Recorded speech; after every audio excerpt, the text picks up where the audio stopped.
আসসালামু আলাইকুম, hello everyone, welcome to my another new motoblogging video. বরাবরের মতো আজকে আপনাদের সামনে নতুন আরেকটি মোটোব্লগিং নিয়ে হাজির হয়েছি। তবে আজকে মোটোব্লগিংটা একটু ভিন্ন রকম। রাস্তার পরিবেশ দেখে বুঝতেই পারছেন মোটোব্লগিংটা কেমন হতে যাচ্ছে।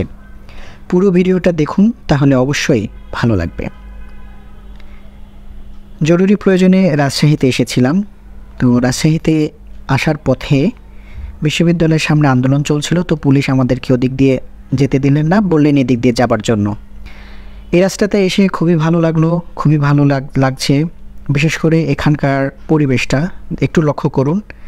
রাস্তার দুধারে গাছ রয়েছে এবং স্মুথ একটি রাস্তা, কোনো আঁকাবাঁকা নেই, কোনো যানজট নেই। রাস্তা দিয়ে যাচ্ছি, খুবই ভালো লাগছে। এবং বিশেষ করে এখানকার ফুল গাছগুলো রাস্তার আরও সৌন্দর্য বৃদ্ধি করছে।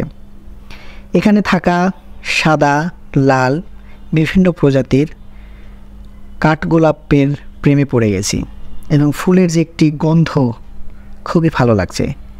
যদি কখনও আপনি রাজশাহীতে আসেন তাহলে বলবো আপনি অবশ্যই রাজশাহী প্রেমে পড়ে যাবেন। আরও যদি আপনি পদ্মা নদীর পাড়ে গিয়ে বসেন তাহলে আপনার তো আরও ভালো লাগবে।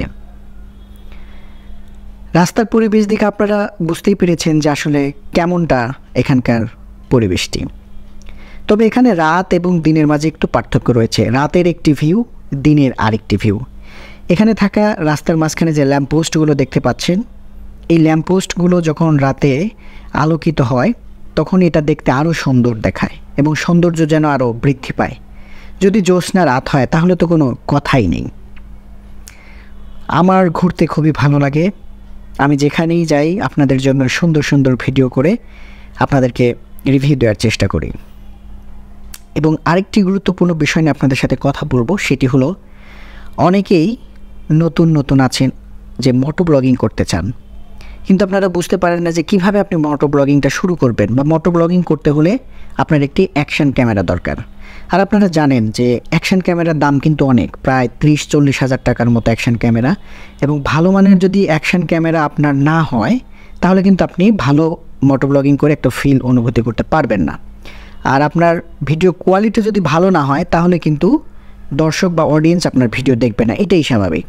আজ আমি আপনাদেরকে বলবো মোটো ব্লগিং করার জন্য কোনো রকম অ্যাকশন ক্যামেরার প্রয়োজন নেই। আপনার হাতে থাকা স্মার্টফোনটির মাধ্যমে আপনি মোটো ব্লগিং করতে পারবেন। কি অবাক হচ্ছেন?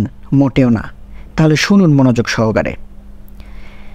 আপনার হাতে থাকা স্মার্টফোনটি প্রথমত যে কাজে লাগাতে হবে, আপনার হেলমেটের থাকা একটি মাউন্ট আপনাকে কিনতে হবে, যেটাকে হেলমেট মাউন্ট বলা হয়। আপনি যে কোনো দোকানে গিয়ে, ক্যামেরার দোকান বা যারা হেলমেট বিক্রি করে ওদের দোকানে গিয়ে বললেই আপনাকে দিয়ে দিবে। দাম নেবে 150 থেকে 200 টাকা মাত্র। এবং সেই হেলমেটের আপনি মাউন্টটি লাগিয়ে নেবেন। দেন আপনি যখন কোথাও যাবেন আপনি মোবাইলটি হেলমেটে লাগিয়ে নেবেন। তবে হ্যাঁ, অ্যাকশন ক্যামেরা যেমন আপনি ফিল পাবেন, আপনার মোবাইল দিয়েও প্রায় সেম একটি ফিল পাবেন। এবং এই ভিডিওটি আপনারা যেটা দেখতেছেন এটা কিন্তু আমার মোবাইল দিয়েই করা। আর আমি বলবো যে অ্যাকশন ক্যামেরা এবং মোবাইল দিয়ে করার মাঝে একটু রিস্ক থাকে, অনেক সময় পড়ে যেতে পারে। সেভাবে আপনাকে মেইনটেইন করে নিতে হবে, তাহলে কোনো প্রবলেম হবে না। তবে আমি সাজেস্ট করব যে ভিডিও করার সময় অবশ্যই আপনার স্পিড একটা লিমিটের মধ্যে রাখবেন। সেটা দেখা যাচ্ছে যে 45 বা এরকম হলে ভালো হয়, কারণ আপনি যখন যাবেন একটা দৃশ্য আপনি দেখাবেন, এটা খুবই ভালো লাগবে। আর আপনি যখন মোবাইল দিয়ে ভিডিও করবেন তখন আপনি বেশি লম্বা ভিডিও করার দরকার নেই, 5-10 মিনিটেই এনাফ। ব্যাস এতটুকুর মধ্যে আপনি সমস্ত চিত্র তুলে নিয়ে আসার চেষ্টা করবেন। আর আমার ভিডিওটি যদি আপনাদের ভালো লেগে থাকে অবশ্যই লাইক, শেয়ার, কমেন্টস করতে ভুলবেন না। এছাড়া আমার YouTube channel hello green Bangladesh সবাই একটি করে সাবস্ক্রাইব করে আসবেন, সেই প্রত্যাশায় আজ এখানেই শেষ করছি। সকলেই সুস্থ থাকবেন, ভালো থাকবেন, আমার জন্য দোয়া করবেন। খোদা হাফেজ।